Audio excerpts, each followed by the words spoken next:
Hey guys, I'm Mark. I'm Alon. And welcome to another episode of The Next Man Up.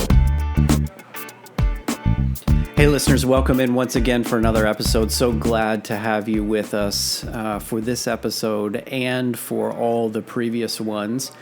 And always glad to have my partner in crime here with me to do this. I could not do it without you. Thanks, man. Likewise, Good man. to see you. Good to see you too. Hope things are well with you. Yeah, not bad. I'm not a fan of cold weather, but I guess it makes me more cozy. Well, it is a part of the seasons here in Central Ohio. Yeah. Like it or not. So, and of course, the saying of Ohio, like, if you don't like the weather, give it 5 minutes. That's right. So maybe tomorrow will be 70. Maybe. We've at least got sunshine today. Yeah. That counts for something. Yeah, it does. Yeah. Well, we're gonna tackle this topic that we started last time again this time, and I'm looking forward to that. And appreciate listeners letting us get into this topic because it's a big topic. Yes, it is. And this is the first time we've really come around the topic in this context or in this space. Yes. But before we get into that, just a quick reminder that we've got our survey and our poll running. It's just 2 minutes, literally. It's just 2 minutes. It's 5 or 6 questions to help us make the show better. So if you've been listening for a while, if you've caught a couple of episodes, maybe you like what you're hearing but have some ideas or suggestions, we would certainly appreciate your feedback. Yes. Thank you to those who have already contributed. And if you're willing to give us 2 minutes, we would certainly appreciate that. You can find it on our podcast page on the website, thenextmanup.com/podcast. You can find it on our Facebook page at The Next Man Up 1. And you can find it in the show description here, however you consumed this. You can find the link there. So 2 minutes will be appreciated and go a long way to helping us to continue to make this show better. Yeah. And again, we're recording in a public area, so if you hear noises and weirdness, it's honestly just added ambiance. It's football fans or political discussions or something going on in the background. Yes. Yeah. So last time we got into pornography. Yes, we did. And it's been something we've been talking about, getting into, addressing. That sounds kind of funny. We've not been talking about getting into pornography. We've been talking about addressing the topic of pornography because so many men deal with this. Yeah. And listeners, if you did not catch last week's episode, it may be worth starting there. Mm-hmm. We'll cover some of the same ground, but we're going to take a different angle today. Mm-hmm. But really what I think what finally prompted me to suggest we address this topic now is reading about Kanye West and some of the life changes that he's making and some of the honesty that's coming out of that, particularly as it relates to being exposed to pornography as a 5-year-old boy and then letting that or having that color his interaction with women and sex and all of that for the rest of his life. Yeah. And, so kudos to him for being able to say what a lot of guys are unwilling to say. I struggle with that. Mm-hmm. Last time we talked about how pervasive shame is in this space, which causes us to be silent and to keep it to ourselves and battle, how the messages have been simply reinforcing that shame or just stop it. This is bad behavior, so just stop it. Yeah. And I really liked the angle that we took or that you took to just kind of to zoom out and see it from a different perspective. And I think that changes the nature of the discussion. I talked about, like, you pointed out the why. Yeah.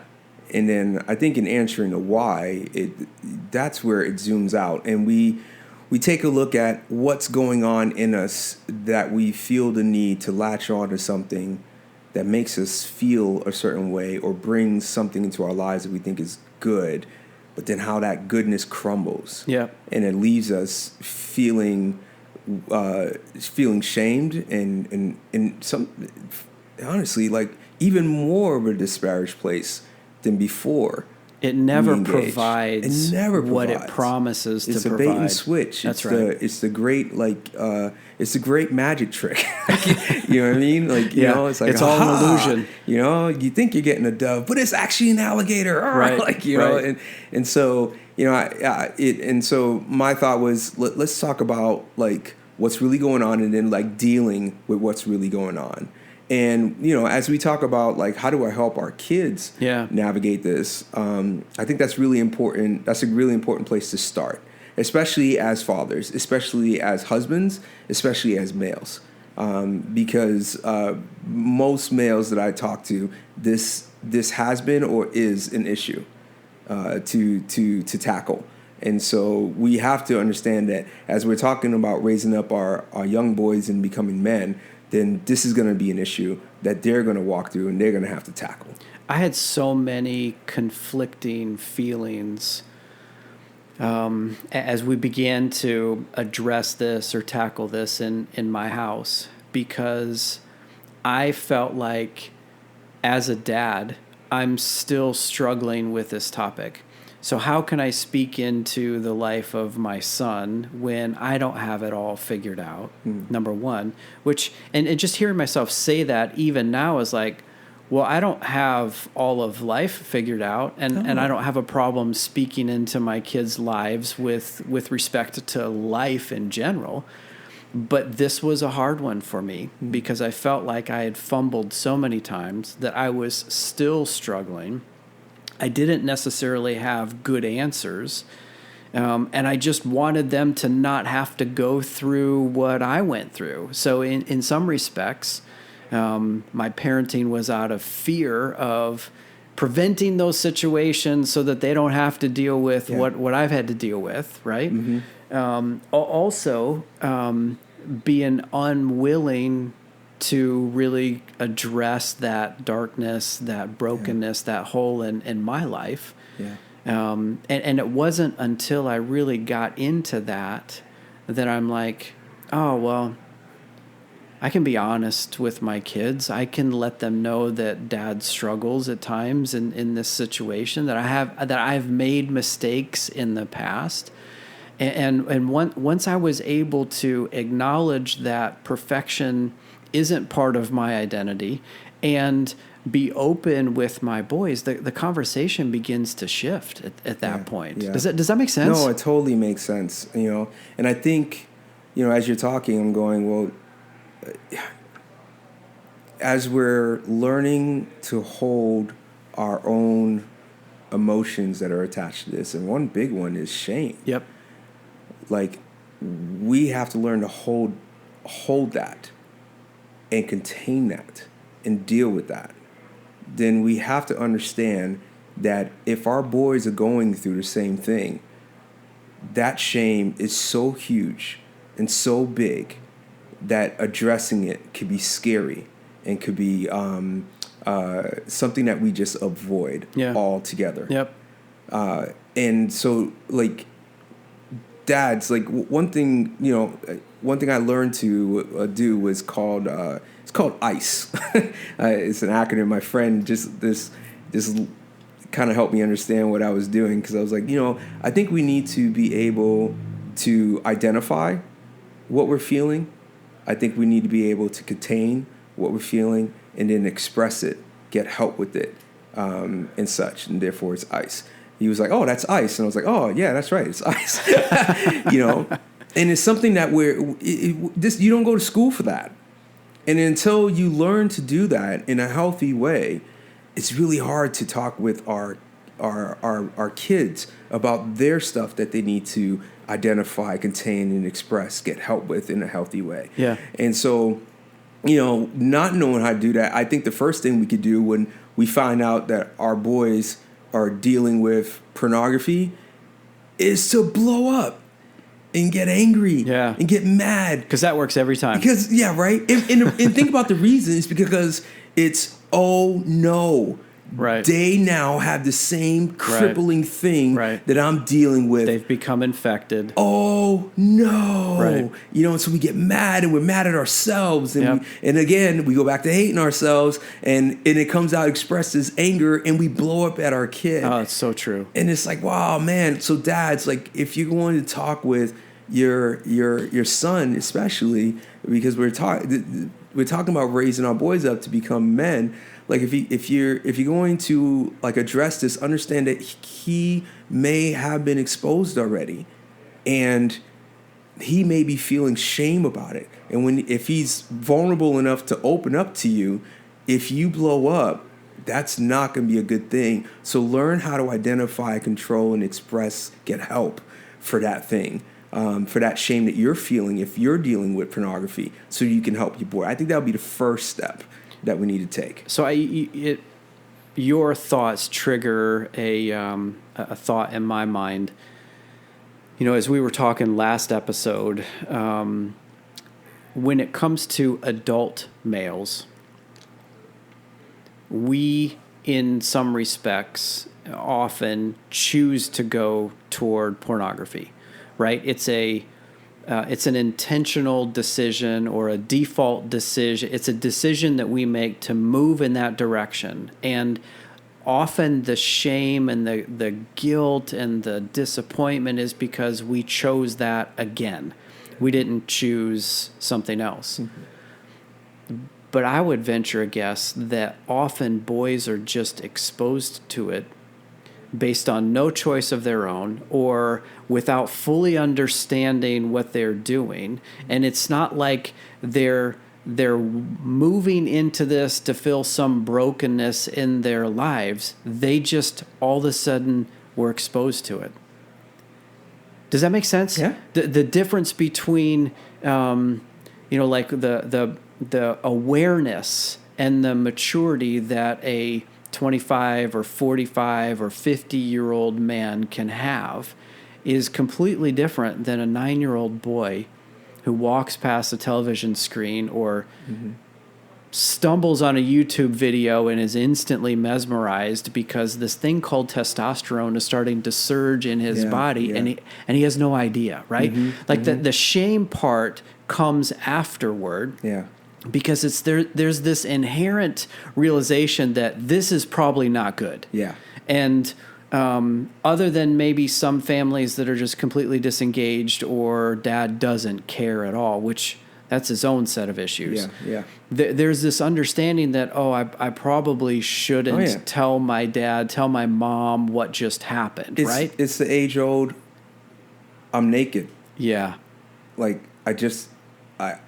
I've learned the knowledge that I'm naked. That's right. And I'm embarrassed. So I'm shamed. Back to the garden, right? Yep. Like the boy at that point, 9, 10, 11, 12 years old, is now told before he's ready to really hold the knowledge that you're naked. Yep. And then that first feeling is often shame. Yeah. And then that shame, it leads to silence, and then the stuff just is like poison in the inside of you. It just rots you away. That's right. Yeah, it's got a hook in you. I think what the distinction that I'm trying to make is we are not saying that at 9 or 10 or 12 a boy is aware of brokenness and is choosing to numb out through pornography or sexual activity. It's just exposure when they weren't ready, experimentation when they don't know what they're dealing with, and at an early age, it can have a tremendous ripple effect for the rest of their lives. Yeah. And so, to put it in practical terms, so I'm 9 years old. A friend of mine from a group home invites me over to his house. His older brother invites me to hang out. So you just won the lottery, man. You're in. You are so cool because he's cool and you're associated. Someone older is taking interest in me, right? And is wanting me to hang out and watch television with them.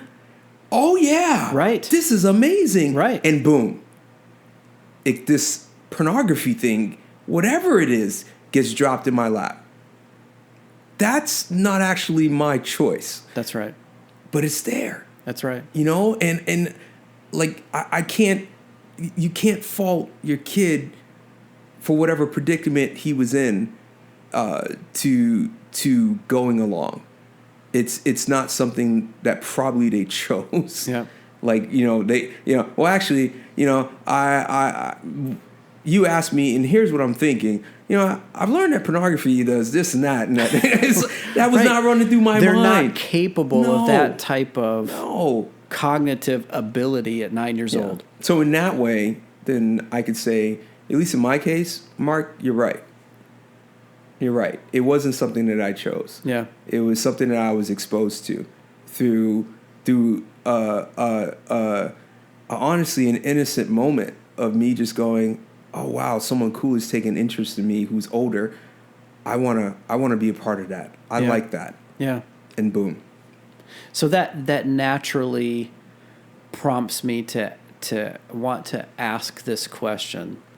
Okay, so as a dad, what can we be doing to help protect our kids from those encounters, or delay them as long as we possibly can? Mm-hmm.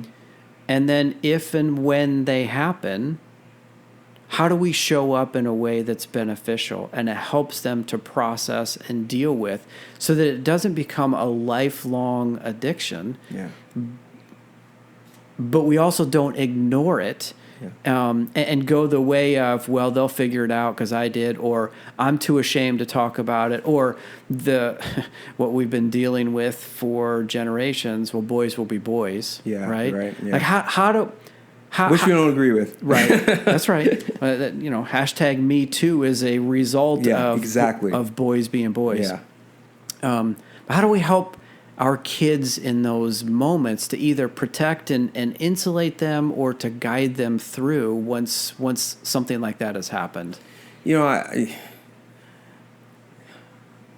feel like I'm a broken record because the answers are always tend to be the same, but they're really not.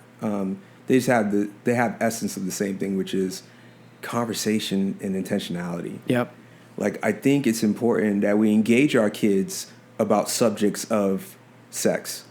I think it's important that we engage our kids about the subject of sexuality, about like honoring and delight and engaging in delight of someone that we find attractive. Like it.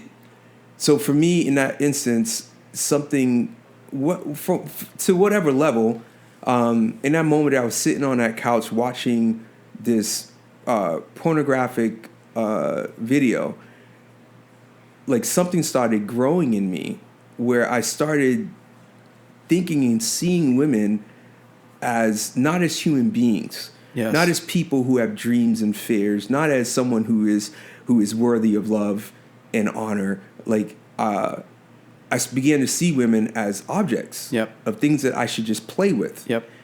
And so until someone comes along and helps me figure that out and helps me begin to rework my brain to view women as they truly are, that's the lane that I go with. Yeah. And so I think it's important. That's why I think it's important to talk to our kids about these subjects, and of course at appropriate times.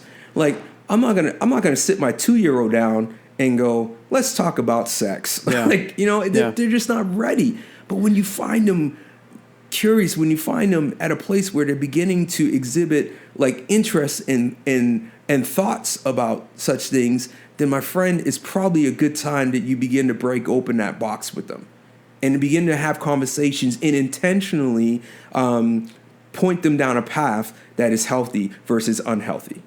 Like I have friends who they're like, oh, dude, the person who introduced me to pornography was my dad or my uncle or my grandfather or some male figure in my life introduced me. Now that kid wasn't any family member, but it was someone who I found impressionable. and he introduced me to pornography. You know what I mean? Like, so dads, we have to do our part to talk to our kids about this stuff. You know, and as they get older, I think the more we open the box and pull out things to talk about. And one of them is the struggle of pornography. We have to talk to our kids about that. Yeah. You know, and I'll stop there because I can see that you have things to say. Well, so it takes me toward the talk, right? So I had a dad in my life from the very beginning. My story's different. I remember awkwardly having the talk with him. I don't remember how old I was. Probably, I'm going to guess somewhere between 10 and 12. I love my dad. He's a big fan of what we do here. You know this. Mm-hmm. Good guy. But the talk was long after I had already discovered stuff about my own body, discovered things of how I was thinking about girls and the wiring. It was too little too late. And so the talk in my family began early on, when it wasn't the talk. It was about, you are beautifully and wonderfully made, and you are made the way you are on purpose by a creator, and you were made male and she was made female, right? Like the foundation began to be set and for us, in a Jesus following home, in a spiritual context, with an intentional creator designing us the way we are and introducing this concept of sexuality as an early age as something that is a gift, as something that is good and intended. And then once that foundation was set, we moved on as kids got older to more mature topics, right? Like, okay, this is the biological differences between boys and girls. And then ultimately this is how babies are made. So by the time they got to the age, the magical age of the talk, we'd already been having a conversation for years.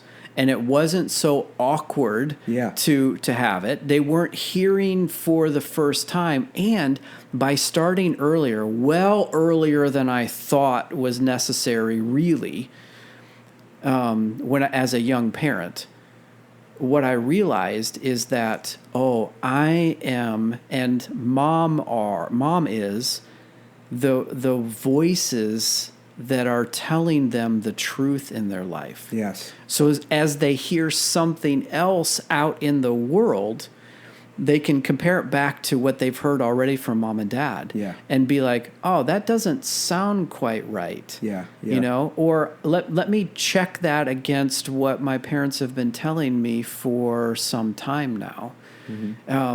We actually used a series of books and read the books to them until they were old enough to read some of the books themselves. We started young, and it wasn't just the talk. It was a whole series of conversations, and we started early enough in their lives so we knew they were hearing it for the first time from us.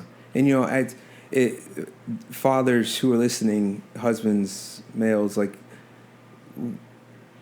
you know, when one thing I realized with having children is that I have said yes to a commitment to a journey, and a journey, understanding that it's long, it's lifelong, helps me to, when I think of them in that context, it helps me to see that you can't just have a talk or the talk.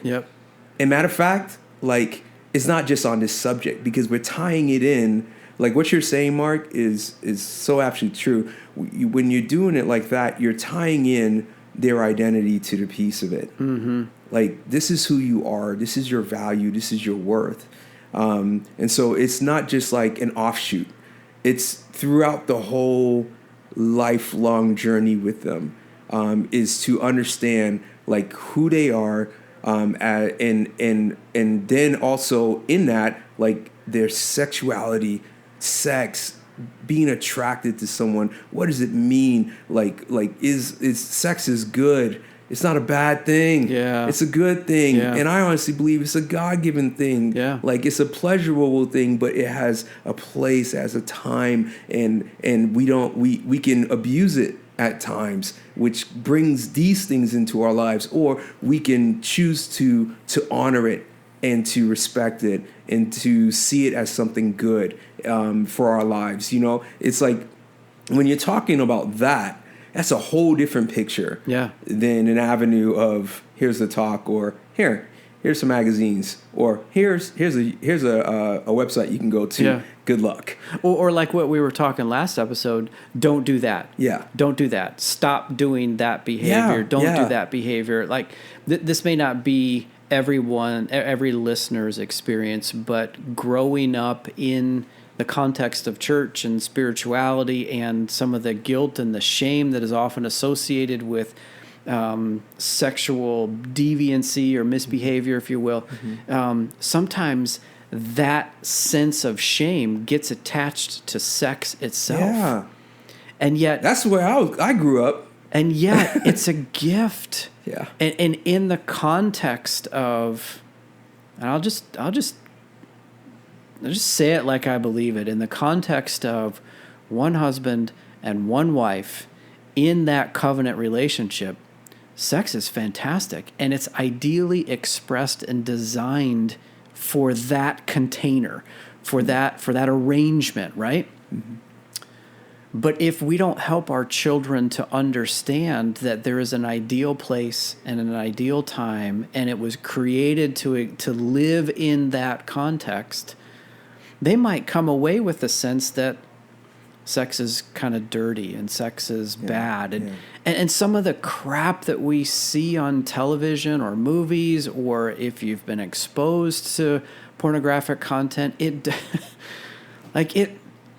may provide some arousal for males, but it is not affirming and beneficial for females. It is often dark. It is degrading. It is devaluing, right? It objectifies three-dimensional beings into just two-dimensional things to be consumed and abused. And I'll get off my riff here. I guess the point in all of that I was trying to make is we as parents, we as dads can help our children to see sex in the beautiful and the special and the God-given gift way in which it was created. Yeah. If we engage in this conversation and lay in the foundation and help them to see the way for it to be best expressed. Yeah, man. You know, I want to go back to this whole thing of, you know, helping our kids. Like, you know, there's got to be dads out there who maybe this hasn't, you know, you tried this and your son has gotten into pornography, or you haven't tried this path and your son's gotten into pornography. It's like, how do you help them? And I was talking earlier about like learning to contain, learning how to hold your own shame and deal with your own shame, and then help them. You know, I think that this way of thinking that we're pressing into, I think one thing that's important is to help our kids understand it's normal and it's a part of life to be aroused by somebody else. Mm-hmm. That it's actually, like you said, a gift to find someone else attractive. And I think when we talk with our kids about like the subject of pornography, I think we need to start somewhere around there, like to normalize for them that they're not dirty. Yeah, the physiology is like, no, man. Like, look, let's sidestep that for a second and deal with the real thing, because you're at a place where you're engaging in this because something is going on inside. And to help them understand that I get why you're aiming for this. Yep. I get why you're engaging in pornography. Yep. And I want to help you deal with the why. Yeah. You know what I mean? I want to help you deal with the whole. that more sounds merciful. That more sounds loving. Yeah. That approach, I think, will melt down the icy, cold, dark, like defensive walls that our kids may have like risen up in their hearts because of the shame that they're dealing with it. And I'm just hearing you talk, and I'm going, I want to say that, and I'm thinking like maybe there's a dad who needs to hear that, because it is scary to find out that your son is in pornography. And it's like, what do I do? Yep. You know, I for me, I want to go along the same path as the awesome males in my life, as people who have been influencing me in great and healthy ways have gone, which is not to bash me, but to help me understand like my way of being attracted, my way of being aroused, my way of wanting sex is not a bad thing. It's what I'm doing with it. And there's a reason why I'm aiming for these things. And I need to deal with that in my heart. Yep. The other thing that I would suggest for dads that find themselves in a situation where pornography is present and it's more than just an initial exposure, it becomes more of a repeated behavior by your boy. There are professionals that can speak into the life of that boy. Yeah. That is a route that we took in our family, and it was a very beneficial experience because we got back to what you were talking about, the why, the identity, the core, that what you are looking for will never be fulfilled here. No. But it will be fulfilled over here. So how can you begin to aim in a different direction and find the natural and the intended fulfillment away from the where you're looking for it today? There's a better way to look for it. There's a better place to look for it. We used a counselor, and it's a viable option. It's a beneficial option, and for us, it was worth the investment to help shift the discussion, to help shift the direction, and it's worth it, I guess, is all I'm saying. And it's an option that should be on the table if needed.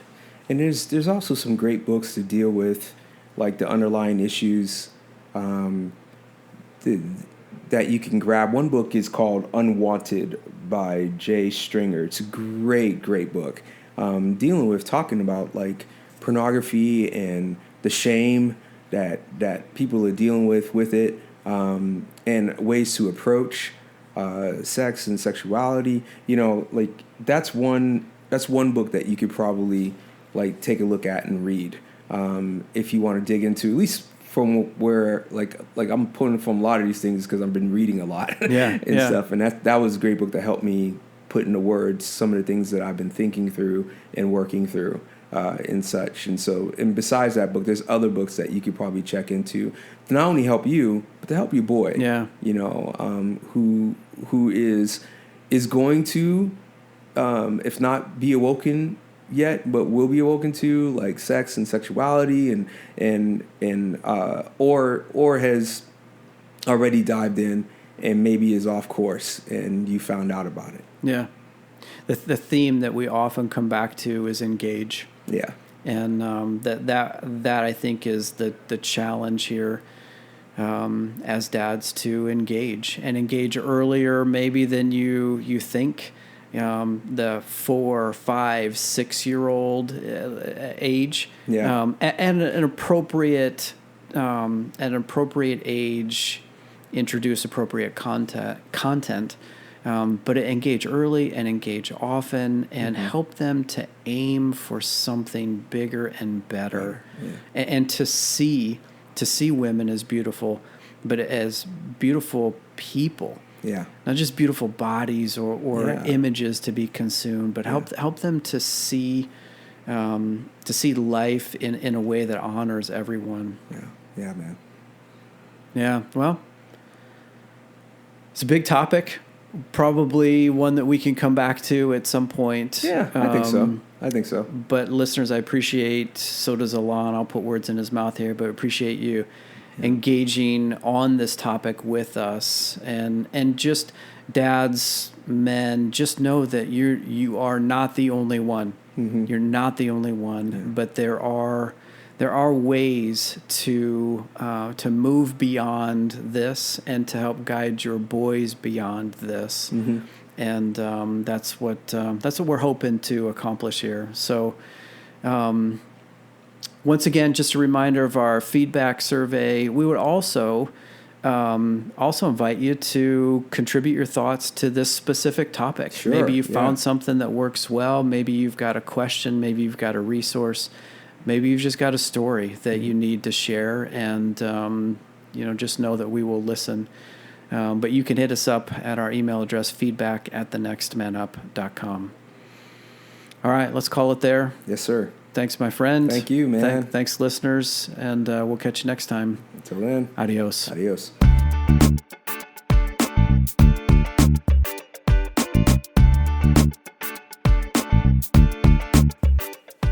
Hey, listeners, thanks for journeying with us on this Next Man Up podcast. We would love to hear from you. Maybe you have a question or an idea, perhaps a topic for us to consider. If that's you and you want to reach out to us, you can get us at feedback@thenextmanup.com. That's feedback@thenextmanup.com. Again, we'd love to hear from you. Until next time, we'll see you later.